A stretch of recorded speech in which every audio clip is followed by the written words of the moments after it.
Welcome to Books and More, the channel where we explore timeless works that have shaped the human story.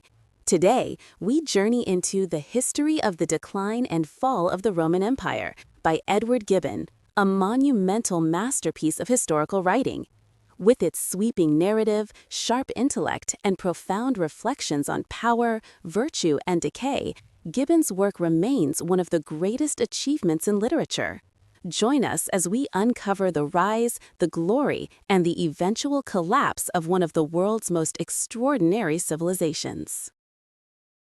Chapter 44. Idea of the Roman Jurisprudence. Chapter 44 offers a broad, elegant exploration of Roman law, one of the greatest and most enduring achievements of the ancient world. Here, instead of narrating battles or dynasties, Gibbon turns to examine the intellectual structure that outlived emperors, survived invasions, and shaped the civilizations that followed. He portrays Roman jurisprudence as a monumental creation, a system refined across centuries whose principles continue to influence Europe long after the empire itself fell. The chapter begins by observing that Roman law was not the product of a single legislator or a single age. Rather, it emerged slowly, adapting to the needs of a community that evolved from a small tribal settlement into the capital of a vast empire. Early Roman law, harsh, simple, and rigid, reflected the stern character of a people accustomed to discipline and frugality. The famous 12 tables engraved for all citizens to see served as the first public code. They were brief and often severe, but they established the essential Roman principle that law must be known, stable, and applicable to all free men.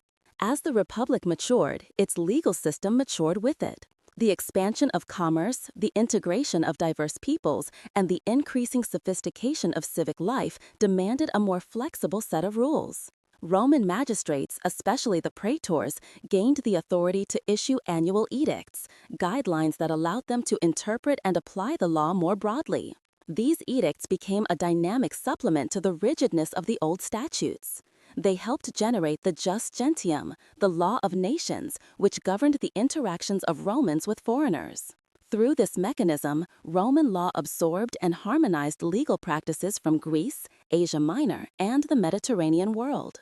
Yet the true flowering of Roman jurisprudence came not from legislation, but from the work of legal scholars. A remarkable class of jurists arose, teachers, writers, and eminent counselors, whose opinions shaped the entire legal system. Their commentaries, case analyses, and reasoned discussions formed a massive intellectual treasury. Jurists such as Gaius, Papinian, and Ulpian became authorities whose voice carried weight equal to statutes. They transformed the law into a rational science where precedents and principles mattered more than rituals and technicalities. During the empire, the legal structure expanded enormously. Emperors issued rescripts, official answers to legal petitions, which accumulated into a vast archive. But as centuries passed, the law grew so huge, contradictory, and unwieldy that even specialists struggled to navigate it.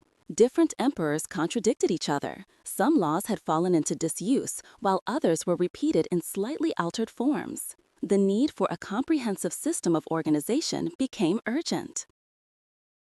This necessity gave rise to the legal codification under Emperor Justinian, one of the most ambitious scholarly projects of antiquity. Gibbon treats this achievement with admiration, while still noting the imperfections of the project. Justinian gathered a commission of learned men, led by the brilliant but controversial Tribonian, to cleanse the legal tradition of centuries of inconsistency. Their task, to digest the enormous body of Roman law into a coherent, authoritative form. The result was the Corpus Juris Civilis, a monumental compilation in 4 parts. First was the Code, which collected all imperial laws from Hadrian to Justinian in a systematic order. Second was the Digest, a massive anthology of classical juristic writings selected and refined from over 2,000 separate works. This collection preserved the best reasoning of the jurists while trimming away outdated or contradictory material. Third was the Institutes, an accessible legal textbook designed both for students and for general reference. Last were the novels, the newer laws issued by Justinian after the completion of the first 3 works. Gibbon portrays this codification as both a triumph and a compromise. It restored clarity to the law, unified the empire's legal structure, and preserved the wisdom of centuries. Yet it was also imperfect. The digest, though brilliant, was dense and difficult. The code occasionally clashed with older doctrines. And Justinian's own meddling, fueled by personal involvement in theological disputes, sometimes introduced unnecessary rigidity. Still, the overall achievement was monumental. The Corpus Juris Civilis became the foundation of Roman law for the remainder of Byzantium's existence and later shaped the entire Western legal tradition during the Middle Ages and Renaissance. In the latter part of the chapter, Gibbon reflects on the philosophical character of Roman law.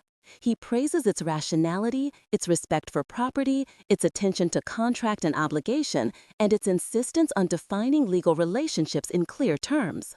Roman jurisprudence, he argues, combined practical wisdom with intellectual depth, advancing principles that centuries of later societies would adopt.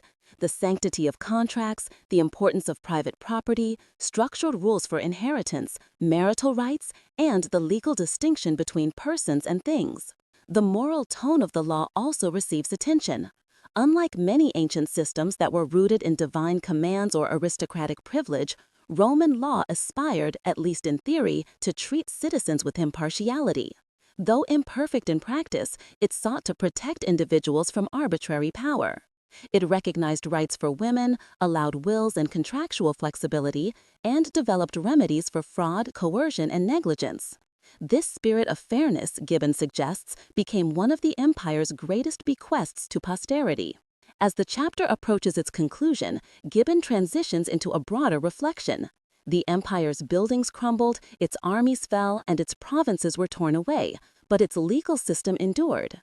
Even after barbarian invasions swept through the West, the conquerors adopted and adapted Roman law rather than replacing it. In Constantinople, it survived for nearly 1,000 years. In Western Europe, it reappeared in the courts and universities of the Middle Ages, and through those channels, it influenced modern civil law systems across the world. Thus, Chapter 44 presents Roman jurisprudence not simply as a technical subject, but as a remarkable human achievement, one that outlasted emperors, wars, and empires themselves. It stands as a testament to the power of reason, the value of order, and the capacity of a civilization to preserve its wisdom even as its political structures collapse. Chapter 45. State of Italy under the Lombards. Chapter 45 opens with a sense of transition and fragility. Justinian's long reign had ended, leaving behind an empire outwardly restored but inwardly exhausted. The reconquest of Italy, won at great cost by Belisarius and Narses, had placed the peninsula back under imperial authority, yet that authority had never been strong, and the people of Italy had barely recovered from decades of Gothic wars. It is in this moment of weakness that a new power appeared on the horizon, the Lombards, a Germanic people hardened by long migrations, military discipline, and the ambition of their young king, Alboin. Their arrival would alter the course of Italian history for centuries. The chapter begins by describing the vacuum created by Justinian's death. His successors inherited an empire overstretched, threatened on multiple frontiers, and governed by officials who lacked the discipline and vision of earlier generations. Justin II, the new emperor, is portrayed as a man whose intentions were better than his judgment. He attempted to restore fiscal responsibility and assert imperial dignity, but he made enemies quickly, most disastrously by refusing to pay the annual tribute to the Avars, a powerful confederation of steppe peoples. This single decision destabilized the delicate balance of power in Central Europe, pushing the Lombards into an alliance with the Avars and encouraging them to migrate southward into Italy. The Lombards entered Italy in 568, a date that marks the beginning of a transformation as profound as the Gothic invasion a century earlier. Yet, unlike the Goths, who had arrived as a large, cohesive nation under Theodoric, the Lombards advanced in a loose federation, bringing with them not only warriors, but their families, slaves, and subject peoples. Their migration was not a raid, but the relocation of an entire society. Italy, still depopulated and scarred by war, offered little organized resistance. The imperial garrisons were too small, the cities too poor, and the local populations too weary to withstand a fresh wave of invaders. As they advanced, the Lombards captured city after city with alarming ease. Pavia, after a 3-year siege, became their capital, a symbolic declaration that their conquest was no temporary incursion. They divided the land into duchies, each ruled by a duke who exercised almost unchecked power.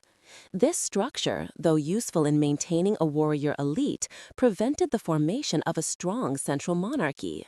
Italy was fragmented into dozens of semi-independent territories, a condition that would shape its political landscape for centuries. Gibbon emphasizes how the Lombard conquest differed from previous invasions. The Gothic kingdom, despite its flaws, had tried to preserve Roman administrative traditions. The Lombards, by contrast, were comparatively rude and primitive when they entered Italy. Their laws were unwritten, their customs governed by personal loyalty and vengeance, and their society built around warlike families rather than civic institutions. Yet they did not destroy Roman culture. Instead, they settled among its ruins, gradually adopting aspects of the society they had overtaken. Italian landowners often fled to fortified towns or to the remaining imperial territories in Ravenna, Rome, and the south. But many stayed, submitting to the Lombards in exchange for protection, creating a hybrid society neither entirely Roman nor entirely Germanic. The chapter then turns to one of the most dramatic episodes of early Lombard history, the death of King Alboin. Victorious and perhaps intoxicated by his success, Alboin committed an act that would seal his fate.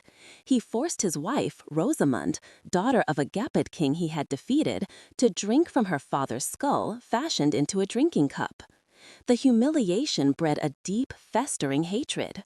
With the help of her lover and a group of conspirators, Rosamund murdered Alboin. But the conspiracy soon unraveled. The assassins were driven out, and Italy fell into further disorder. In the years following Alboin's death, the Lombards lacked a central king, and the peninsula dissolved into 30 independent duchies. This fragmentation weakened them, but also made them more deeply entrenched, as local dukes became permanent fixtures of regional power. Meanwhile, the remnants of imperial rule clung to survival in a few strongholds. The Exarchate of Ravenna served as the main center of Byzantine authority, while Rome, under the popes, emerged as a spiritual and political force in its own right.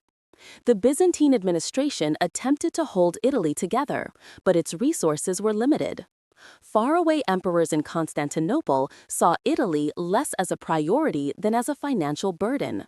Thus, the peninsula remained suspended between two worlds, Byzantine in law and religion, yet increasingly dominated by Lombard military aristocracy. One of the chapter's most vivid sections describes the condition of Rome during this time. Once the mistress of the world, the city had shrunk to a fraction of its ancient grandeur. War, famine, plague, and depopulation reduced Rome to a vast shell of ruins. Gibbon dwells on the haunting contrast between the city's imperial monuments and its diminished population. The aqueducts no longer worked, farmlands in the Campania lay desolate, entire districts collapsed into wilderness. The people who remained, clergy, peasants, a handful of nobles, lived among the relics of a vanished world. The popes, especially Gregory the Great, became the de facto guardians of the city, organizing food distribution, negotiating with Lombard dukes, and providing leadership when the Byzantine exarchs failed to do so. Despite the devastation, the Lombards were not merely destroyers. Over generations, they evolved from conquerors into rulers. They issued laws influenced by Roman jurisprudence, embraced Christianity, moving gradually from Arianism to Catholicism, and intermarried with the local population. Their earliest laws, preserved in later Lombard codes, reveal a blend of Germanic customs, focused on weregild, feuds, and clan loyalties, with the beginnings of a more settled, Romanized administration. Yet, Italy under the Lombards remained politically splintered. The north was dominated by strong duchies such as Spoleto and Benevento, whose semi-independent rulers sometimes cooperated with the Lombard kings in Pavia and sometimes acted entirely on their own. This decentralization limited the ability of the Lombards to present a unified threat to Byzantium, but it also hindered any attempt by the Byzantines to reclaim the peninsula. Toward the end of the chapter, Gibbon reflects on the long-term significance of the Lombard conquest. Though destructive in its initial phase, it ultimately laid the foundation for medieval Italy. The interaction between Lombard and Roman traditions created a new social fabric, one that preserved elements of antiquity while developing new forms of governance and identity. The weakness of centralized authority, both Lombard and Byzantine, allowed regional powers and the papacy to grow, setting the stage for the political mosaic of Italy in the Middle Ages. Chapter 45 thus portrays Italy not as a fallen world, but as a world undergoing transformation, a land where an ancient civilization met a vigorous new people, and where chaos slowly gave rise to a new hybrid order. Chapter 46 Troubles in Persia. Chapter 46 unfolds as a sweeping account of the final and most turbulent phase of the long rivalry between the Eastern Roman Empire and the Sassanid monarchy of Persia. Rather than focusing only on battles, Gibbon examines the internal weaknesses, personal ambitions, and political disorders that gradually dismantled the Persian power from within. This chapter reads like a slow unraveling of a great empire, one that had once been Rome's equal, but under the pressure of misrule, civil discord, and foreign war, lost its stability and invited its own downfall. The narrative begins with the reign of Hormuz IV, son of the celebrated king Nushirvan. Under Nushirvan, Persia had reached a height of justice, wealth, and administrative discipline, but his successor lacked his wisdom and restraint. Hormuz inherited a strong empire, yet ruled it with suspicion, cruelty, and an almost pathological mistrust of the nobility. Instead of inspiring loyalty, he alienated the generals and aristocrats who were the backbone of Persian society. His administration became a suffocating regime in which accusations multiplied, punishments were handed down arbitrarily, and the once disciplined state apparatus descended into fear and resentment. It was in this climate of discontent that Bahram Chobin, one of Persia's most distinguished generals, rose to prominence. Brilliant in strategy, victorious in campaigns, and adored by his soldiers, Bahram became a natural threat to a king who feared greatness in others. After a series of military successes, Bahram was disgraced by the suspicious Hormuz and forced into rebellion. His revolt was not an opportunistic uprising, but a response to the king's tyranny. Supported by the army and significant factions of the nobility, Bahram marched toward the heart of Persia, defeated the royal troops, and effectively overthrew Hormuz. At this moment of crisis, the Persian monarchy might have ended completely, had it not been for the sudden intervention of external actors. The legitimate heir, Khosroes II, fled to Roman territory and sought the aid of Emperor Maurice. The Romans, seeing a chance to weaken a rival and regain influence, welcomed Khosroes and gave him military support. In a remarkable reversal of fortunes, Roman soldiers and Persian loyalists marched together to restore Khosroes to his throne. Bahram was defeated, and Khosroes entered Ctesiphon not as a triumphant conqueror, but as a monarch grateful to Roman intervention. Gibbon notes the irony of this moment. Rome had just placed a grateful king on the Persian throne, yet the alliance created here would dissolve quickly. Nations do not live by gratitude, he observes, but by ambition, fear, and interest. Khosroes II would later become one of the most formidable enemies the empire had ever known. Once restored, Khosroes sought stability, but his later rule turned increasingly towards aggression. When Maurice was murdered in a military revolt and replaced by Phocas, Khosroes declared war under the noble pretense of avenging his friend. Yet his actions revealed darker motives. With Roman leadership weakened by the brutality and incompetence of Phocas, Khosroes seized the opportunity for expansion. Persian armies moved with astonishing speed, conquering fortress after fortress. Antioch fell. Jerusalem fell, with the relic of the true cross carried off to Persia. Egypt, the breadbasket of the empire, was seized. Asia Minor was ravaged. Never since the days of early Rome had Persia enjoyed such extensive and rapid conquests. By the time Heraclius rose against Phocas and took the throne, the empire was nearly broken. Its revenues were dwindling, its armies were scattered, Constantinople itself seemed vulnerable. Yet Heraclius refused to accept defeat. Gibbon devotes a substantial part of the chapter to Heraclius's remarkable transformation from a desperate ruler into a brilliant commander. When all advice pointed toward abandoning the capital and withdrawing to Africa, Heraclius chose instead to rebuild the empire's strength from within. He reorganized finances, rallied the morale of the people, secured clergy support, and prepared a bold counteroffensive. What followed was one of the most surprising military reversals in ancient history. Heraclius did not defend passively, he struck at the heart of Persia. He marched his army across Armenia and into the Persian hinterland, executing a series of daring winter campaigns that baffled the Persian generals. Gibbon highlights Heraclius's combination of mobility, intelligence, and religious fervor. The emperor acted as both general and crusader. Each victory felt to his soldiers like divine vindication. Meanwhile, Persia, outwardly powerful, was imploding internally. The nobility, exhausted by constant war, grew disillusioned with Chosroes. The king's relentless ambition strained the state's resources and alienated powerful families.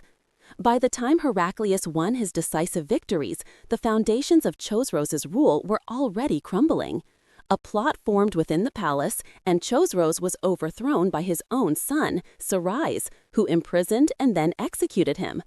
It was a dramatic reversal. The monarch who had nearly destroyed the Roman Empire now perished in obscurity, abandoned by those who once feared him.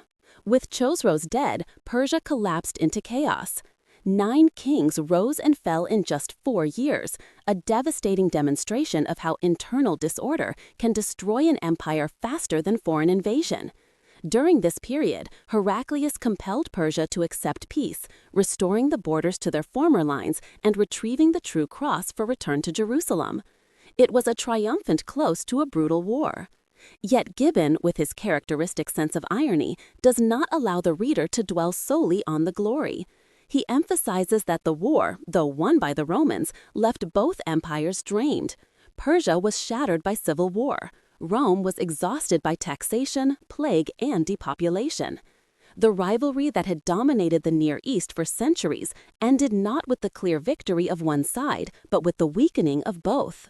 And into this weakened landscape stepped a new and unexpected power, the Arabs. United under a new religious vision, disciplined by the simplicity of their faith, and emboldened by leaders of extraordinary energy, they swept from the deserts with a force unmatched in recent memory.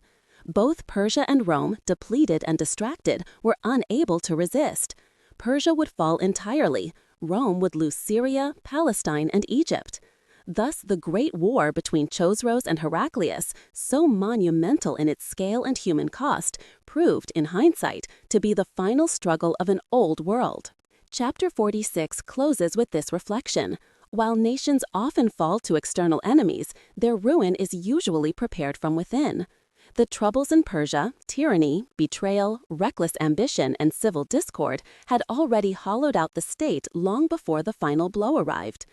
The rise of Islam did not destroy a strong and united Persia, it merely finished what internal decay had begun. Chapter 47, Ecclesiastical Discord. Chapter 47 explores a long and turbulent chapter of Christian history, the era when theological disputes, rather than pagan persecution, became the greatest source of conflict within the Eastern Roman Empire. Gibbon presents this story not as a spiritual drama, but as a reminder that ideas, when wrapped in human passion, can provoke as much violence as armies. The chapter examines the bitter disagreements over Christ's nature, the rise of rival sects across the empire, the interference of emperors, and the lasting fragmentation of the Christian world that resulted from these conflicts. At the heart of the chapter lies a paradox. Once Christianity triumphed over paganism, unity did not follow. Instead, the church fractured into rival schools of doctrine, each convinced that the salvation of mankind depended on the correct interpretation of a few subtle theological statements. Gibbon observes that the debates often rested on minute distinctions, words that differed by a syllable, definitions that could hardly be understood by ordinary believers, yet the consequences were monumental. Priests, monks, emperors, and entire provinces organized themselves into competing camps. Excommunications flew, councils were assembled, bishops were deposed, and violence broke out in cities that should have been centers of peace. The early part of the chapter focuses on one of the earliest and most influential of these controversies, the dispute sparked by Nestorius, the Patriarch of Constantinople. Nestorius objected to the title Mother of God ascribed to the Virgin Mary, arguing that such language blurred the distinction between the divine and human natures of Christ. Cyril of Alexandria, his chief opponent, saw in Nestorius's caution a dangerous fragmentation of Christ's unity. Their disagreement quickly escalated into a vast political and theological struggle. When the Council of Ephesus was convened to settle the matter, it devolved into a spectacle of manipulation and fury. Cyril dominated the proceedings and secured the condemnation of Nestorius before many of Nestorius's supporters had even arrived. The verdict was as much a triumph of Alexandrian influence as it was a theological decision. Nestorius was removed from his office and sent into exile, where he lived out in obscurity. Yet his ideas did not disappear. Driven beyond the empire's borders, they took root in Persia and developed into a powerful, independent church that would survive for centuries and spread across Asia. No sooner had the dispute with Nestorius ended than another arose, this time centered around Eutychus, an elderly monk in Constantinople. Alarmed by the extremes of Nestorianism, Eutychus insisted so strongly on the unity of Christ's nature that he denied or at least diminished the reality of Christ's humanity. His views provoked opposition from the defenders of the two-nature doctrine, and the empire once again found itself embroiled in theological warfare. The Council of Chalcedon condemned Eutychus and attempted to impose a balanced formula. Christ was to be confessed as one person in two natures, divine and human, without mixture or confusion. Yet this seemingly moderate definition failed to satisfy many communities, particularly in Egypt, Syria, and Armenia. These regions rejected Chalcedon, believing it compromised the unity of Christ in favor of philosophical subtleties. Their refusal marked the beginning of several enduring sects: the Copts in Egypt, the Jacobites in Syria, and the Armenians in the Caucasus, each of which developed its own hierarchy, liturgy, and intellectual traditions. The consequence, as Gibbon underscores, was a permanent weakening of imperial authority in regions that later would be conquered with surprising ease by Muslim armies. The emperors themselves could not resist entering the fray. Justinian stands out as an example of imperial overreach in theology. Gifted with a powerful mind and strong convictions, he immersed himself in doctrinal disputes. Instead of guiding his subjects toward harmony, he multiplied confusion. In his attempt to reconcile the monophysites, he condemned 3 groups of writings associated, however loosely, with Nestorian thought. This action, known as the 3 Chapters controversy, alienated the Church in the West, especially the Bishop of Rome. Far from solving the schism, Justinian deepened it, turning theological debate into a cause of political fragmentation. Gibbon is unsparing in his portrayal of these emperors who, instead of limiting their efforts to governance, involved themselves in matters no edict could resolve. He suggests that their well-intentioned interference often intensified the very discord they sought to quiet.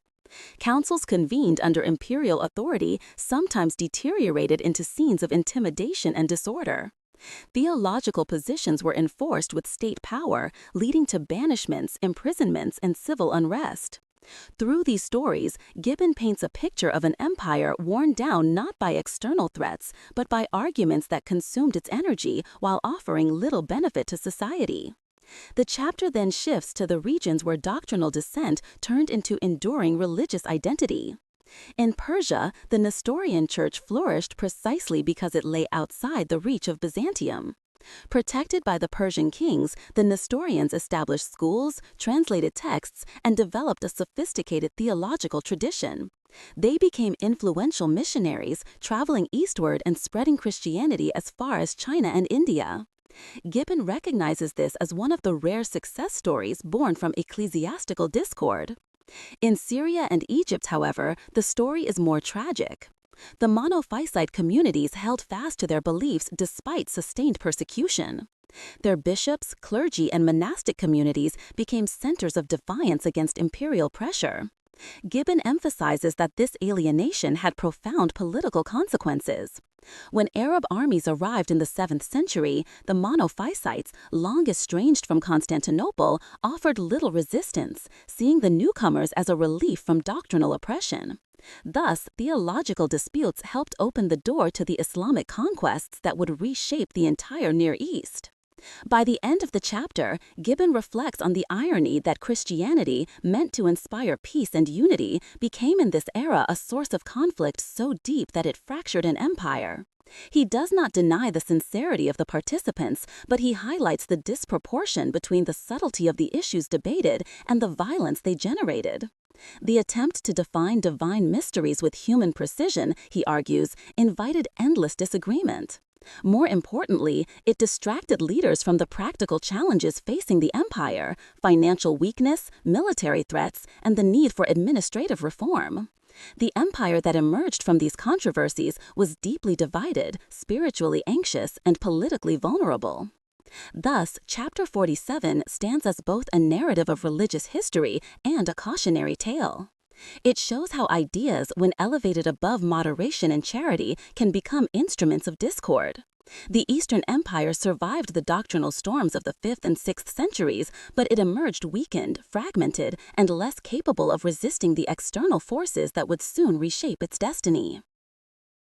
Chapter 48: Succession and Characters of the Greek Emperors. Chapter 48 turns to the long and often shadowy succession of Byzantine emperors who ruled after the age of Justinian. Gibbon shifts his attention from the vast Roman world to a smaller, more fragile empire that survived through habit, ceremony, and the defensive strength of Constantinople. In this later era, the historian no longer finds the majestic sweep of earlier centuries. Instead, he sees an unsteady line of rulers whose personal traits, ambition, fear, vanity, courage, and superstition frequently determined the empire's fate. The chapter opens by noting how the empire's borders had drastically contracted. Once the mistress of the Mediterranean, Byzantium now clung to its Balkan heartland and parts of Asia Minor. Surrounded by Persians, Arabs, Slavs, and Bulgars, the empire was constantly on the defensive. Its rulers depended on fragile alliances, unstable armies, and complicated court factions. In such conditions, the character of the emperor mattered more than ever, and the slightest error could bring disaster. One of the first figures Gibbon examines is Justinian II, whose extraordinary career captures both the brutality and resilience of the Byzantine throne. Overthrown in a rebellion, he was mutilated, his nose cut off, to make him ineligible for rule, then exiled. Yet Justinian's fierce will refused to die. He fled across distant territories, sought allies among barbarian tribes, and eventually returned to Constantinople at the head of a foreign army. His restoration was dramatic, almost theatrical. But instead of ruling with moderation, Justinian became obsessed with revenge. His second reign was marked by purges, executions, and tyranny so severe that even his allies deserted him. Once again he was overthrown, and this time his violent end closed one of the darkest reigns in Byzantine history. After Justinian's rise and fall, Gibbon explores the reigns of emperors whose strengths were often undermined by deep suspicions. Theophilus, for instance, was admired for his intelligence, administrative order, and genuine sense of justice. He imposed discipline on the government, curbed corruption, and displayed both elegance and energy in foreign affairs. Yet even he fell victim to the anxieties that haunted Byzantine monarchs. Surrounded by spies and rivals, he acted harshly against those who appeared too popular or too capable, including loyal generals. Such decisions reflected the structural insecurity of the throne. The emperor could never be sure whether admiration for a lieutenant concealed ambition or loyalty. Gibbon then guides the reader into the more glittering world of the Macedonian dynasty, where power, beauty, and treachery intermingled. Court ceremonies reached their height, but so did palace intrigue. Empress Theophanos stands out as one of the most striking figures of the age. Beautiful, ambitious, and utterly without scruple, she maneuvered among emperors and generals with calculated ease. Plotting assassinations and manipulating alliances, she sought to secure the future of her own sons, turning the palace into a theater of seduction and conspiracy. Her actions, whether driven by maternal instinct or personal ambition, symbolized a court where moral boundaries had grown dangerously thin. Yet even in this treacherous environment, the Macedonian dynasty produced rulers of great ability. Nicephorus Phocas, a soldier emperor, was celebrated for his victories against Arab forces. Austere in habits, deeply pious, and admired by his troops, he brought military glory back to the empire. Under him, Byzantine forces reclaimed important territories in the east. But his severity, both personal and administrative, alienated many within the capital. His reliance on the army and his tightening of palace discipline created enemies. He ultimately fell victim to the same palace conspiracies that had consumed others before him. Later in the narrative comes Manuel I Comnenus, a ruler whose energy and ambition seemed to revive a spark of ancient Roman spirit. Manuel stood out for his charisma, his cosmopolitan tastes, and his determination to restore imperial influence across the Mediterranean. He negotiated with Crusader kings, confronted the Turks, and asserted his authority in the Balkans. His reign was one of movement, confidence, and outward strength. Yet beneath the surface, the empire remained strained, financially exhausted, dependent on mercenaries, and weakened by demographic decline. When Manuel died unexpectedly from a minor injury that became fatal, the vast plans he had woven unraveled quickly. Throughout the chapter, Gibbon returns repeatedly to a central observation. The Byzantine throne was no longer supported by the wide foundations that had sustained the early Roman emperors. Instead of ruling over vast territories with unified administration, the later emperors governed a vulnerable remnant, surrounded by enemies and undermined by internal divisions. Every emperor depended on a delicate balance: control of the army, support of the people, and peace within the palace. Few could maintain this balance for long. He also remarks on the decline of historical writing in this era. The chroniclers of the later empire were often monks or bureaucrats, whose narratives were filled with ceremonies, genealogies, and miraculous tales rather than political insight. Their works lacked the clarity, elegance, and analytical depth that characterized classical historiography. Thus, the historian must reconstruct the past from fragmentary, biased, or poorly written sources, another sign of an empire whose intellectual world had narrowed. By the end of the chapter, Gibbon presents the Byzantine emperors not as heirs to Augustus, but as fragile monarchs who struggled to survive in a world that had lost much of Rome's old strength. Their stories of ambition, fear, devotion, treachery, and courage are deeply human, but also deeply revealing. Through them, he shows how an empire can endure long after its greatness has faded, carried forward not by triumph, but by inertia, tradition, and the formidable walls of its capital. Chapter 48 thus stands as both a portrait of individual rulers and a meditation on imperial decline. The empire survived, but its rulers increasingly resembled the age they inhabited: energetic yet constrained, ambitious yet insecure, proud yet shadowed by decay.